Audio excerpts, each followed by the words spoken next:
നമസ്കാരം, യോഗനാഥം ന്യൂസിലേക്ക് സ്വാഗതം. ഞാൻ മോത്തി. പ്രധാന വാർത്തകൾ. ബഫർ സോൺ വിഷയത്തിൽ മുഖ്യമന്ത്രി വിളിച്ച ഉന്നതതല യോഗം തുടങ്ങി. സുപ്രീം കോടതിയിൽ സ്വീകരിക്കേണ്ട സമീപനം ചർച്ച ചെയ്യും. സർക്കാർ നിയോഗിച്ച വിദഗ്ധ സമിതി യോഗവും ഇതിനുശേഷം ചേരും. CIA സംഘം ചേർന്ന് മർദ്ദിച്ചു. എയർഫോഴ്സ് ജീവനക്കാർ അറസ്റ്റിൽ. തിരുവനന്തപുരം വെമ്പായത്താണ് CI യഹിയ ഖാനെ സംഘം ചേർന്ന് മർദ്ദിച്ചത്. യഹിയയുടെ വീടിന് മുന്നിൽ വാഹനം പാർക്ക് ചെയ്തതുമായി ബന്ധപ്പെട്ട് തർക്കമുണ്ടായിരുന്നു. അതിനെ തുടർന്നാണ് എയർഫോഴ്സ് ജീവനക്കാരും സുഹൃത്തുക്കളും ചേർന്ന് മർദ്ദിച്ചത്. പരിക്കേറ്റ യഹിയ ഖാൻ ആശുപത്രിയിലാണ്.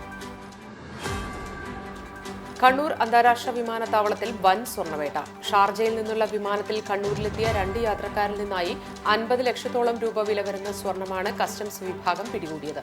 കോഴിക്കോട് മേപ്പയൂർ സ്വദേശി അബ്ദുൽ ഷബീറിൽ നിന്ന് 650 ഗ്രാം സ്വർണവും കണ്ണൂർ സ്വദേശി സയ്യിദിൽ നിന്ന് 301 ഗ്രാം സ്വർണവുമാണ് പിടികൂടിയത്. ഉത്തരേന്ത്യയിൽ കനത്ത മൂടൽമഞ്ഞ്. പല സംസ്ഥാനങ്ങളിലും അപകടം. ദൃശ്യപരിധി പലയിടത്തും 25 മീറ്റർ വരെ കുറഞ്ഞു.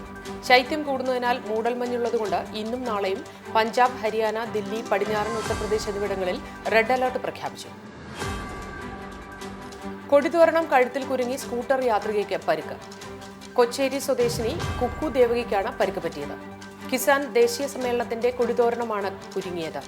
പാതയോരങ്ങളിൽ യാത്രക്കാർക്ക് തടസ്സമായി കൊടിതോരണങ്ങൾ തൂക്കരുതെന്ന ഹൈക്കോടതി ഉത്തരവ് നിലനിൽക്കെയാണ് ഈ നിയമലംഘനം. തോരണങ്ങൾ അടിയന്തരമായി നീക്കം ചെയ്യാൻ പോലീസ് നിർദ്ദേശം നൽകി. വൈദ്യുതി തൂണുകളിൽ പരസ്യം പാടില്ലെന്ന് KSEB. പരസ്യം പതിക്കുന്നവർക്കെതിരെ ക്രിമിനൽ കേസെടുക്കും. അറ്റകുറ്റപ്പണികൾക്ക് തടസ്സമുണ്ടാവുന്ന തരത്തിലുള്ള കൊടിതോരണങ്ങളും പാടില്ല. നീന്തൽക്കുളത്തിലെ വിദ്യാർത്ഥിയുടെ മരണത്തിൽ അന്വേഷണം പ്രഖ്യാപിച്ചു. കാലിക്കറ്റ് സർവകലാശാല വൈസ് ചാൻസലർ ഡോക്ടർ MK ജയരാജാണ് അന്വേഷണം പ്രഖ്യാപിച്ചത്. സംഭവത്തിൽ സുരക്ഷാ വീഴ്ച ഉണ്ടായെന്ന ആരോപണം ഉയർന്നിരുന്നു.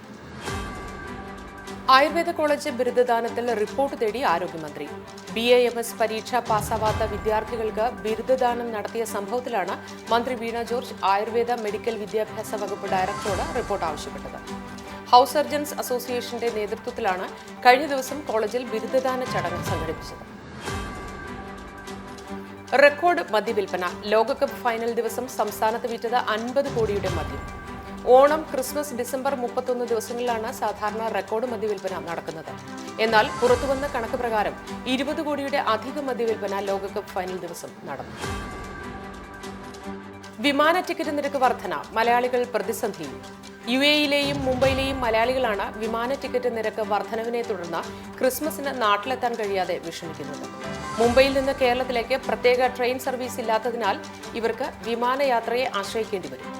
പതിവ് ട്രെയിനുകളിൽ വളരെ നേരത്തെ തന്നെ സീറ്റുകൾ ബുക്ക് ചെയ്തവർക്ക് മാത്രമേ യാത്ര സാധ്യമാകൂ എന്നതിനാലാണ് ഇത്. വാർത്തകൾ കഴിഞ്ഞു. നമസ്കാരം.